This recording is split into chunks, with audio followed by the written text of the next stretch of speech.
Prime Minister Raila Odinga says his nation will remain resolute following an attack that has left Kenya reeling. Odinga says his country will not be deterred. He's attending a symposium hosted by the Electoral Institute for Sustainable Democracy in Africa, which is currently underway in Johannesburg, and he is my guest on Newsnight. Mr. Odinga, good evening, and thank you so much for coming in. Thank you. To say that there's a nightmare that continues to unfold in Kenya would probably be an understatement.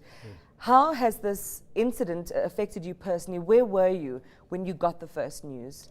Well, I was in Nairobi on that particular day. Some members of my family were actually supposed to be going to the West Gate.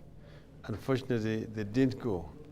Maybe this was divine providence that they didn't go. But some of our family friends were in there, and 3 of them did not make it. So it was a very, very unfortunate incident. It's something that has affected me and my family personally. My youngest son's best friend died in this incident, and there was a service for him today where my son spoke at the church. Well, our condolences to your son's friends and to all of those people that you know personally, and indeed to all Kenyans who have lost loved ones through this. Do you think, Mr. Odinga, that this incident has the power to pull Kenyans together across the political divide? We certainly seem to be seeing evidence of that. Well, Kenya is a home with many houses. And as you know, within the home, there are sometimes quarrels and skirmishes. But when an enemy invades the home and gets deep into the bedroom, of course, people unite together. So when this incident happened, I called the president. Then he called me back, and then we met immediately. And he said that this is the time for us as Kenyans to stand together. And as the leadership of the country, we must show a united front to say that we may have our differences internally, but we will not tolerate a situation where an enemy invades our country. This is an act of aggression against the nation of Kenya.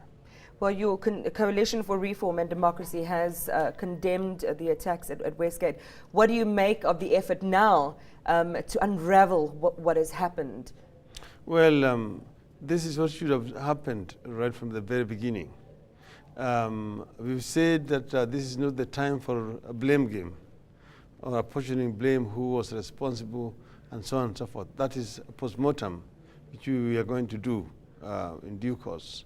But at the moment, what was most important was to ensure that lives were saved where possible, and that those who were injured got the best kind of treatment that was available in the country. This has happened, and we are very happy also the response of the international community by sending members of the intelligence to help us with the investigations, which is currently ongoing. And we do hope that we'll be able to get the root cause of this issue. Well, the root cause certainly has been suggested, this ongoing activity by al-Shabaab, their own internal leadership squabbles leading to a show of force and defiance by their new leader, Ahmed Gondone. Are you concerned by statements that emanated from al-Shabaab about the promise of further attacks and that Kenya hasn't seen anything yet? Well, of course, we know that there will be grandstanding by the al-Shabaab because al-Shabaab is wounded. And as we know in Africa, that a wounded buffalo is much more dangerous than one which is whole. So we definitely expected some kind of retaliation from this weakened al-Shabaab.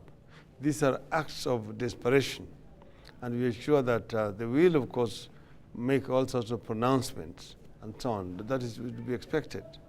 But I think that with a concerted effort, both by our own security forces and our international partners, we are able to confront this danger. Terrorism is not an isolated thing. It is not a Kenyan affair. It is not an African affair. And it certainly seems that their actions will not have any sway on Kenya's presence in Somalia as they have asked. Definitely not. You said that we will not be cowed. that we will not be intimidated or blackmailed by these desperate acts of terrorism, because we did go to Somalia for a reason, and that was to protect our own territorial integrity, which was under threat. As you know, that we already had a lot of terrorist attacks before our troops went finally to Somalia. Our presence in Somalia has helped to stabilize that country. We have weakened al-Shabaab substantially in Somalia, and normalcy has returned to a very substantial portion of the Somali territory. We are working together with the Somali Defense Forces in order to stabilize that country. Do you think that everything that is being thrown at al-Shabaab right now, both in terms of politics and strategy and from a military perspective, do you foresee the eradication of al-Shabaab and its activities in Kenya and indeed in the Horn? As you know that al-Shabaab is part of Al-Qaeda.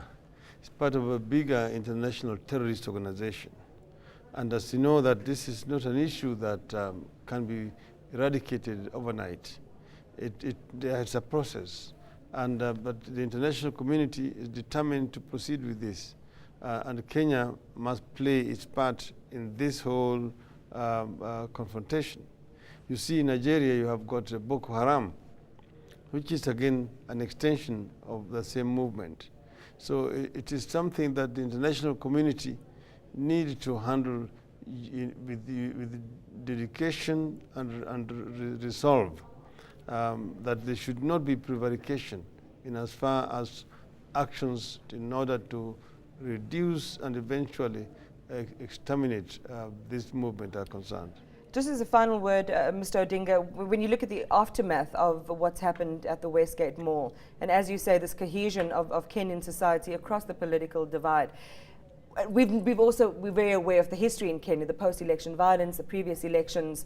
It was a very tough time for Kenya. Do you think that this is an unexpected boon, this cohesion that augurs well for the next election? And do you think that political leaders like yourself, because you may be a political player again in the next election, that this unity that you're talking about will persist up until and beyond the next election?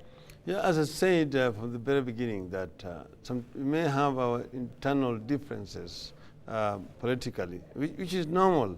In a democracy, there's always competition, but we talk about peaceful brokering of competing political interests and ideas and so on. But when we are confronted with an external enemy who is sworn to try to exterminate the Kenyan nation, then all of us come together. And we are able to manage our political differences in a mature way. Our democracy is actually maturing. And of course, this is an opportunity for us to show to the people of Kenya and demonstrate to the world that ultimately we are one as one people, and that we are prepared to confront the enemy in one, as one united front, and that our differences are minor, and that they are only political differences, and that even when we go to a competition politically, there must be a winner and a loser. Ultimately, but you can do it in a gentlemanly way. Correct. We thank you for your time, Mr. Odinga. Appreciate it. Go well. Former Kenyan Prime Minister Raila Odinga.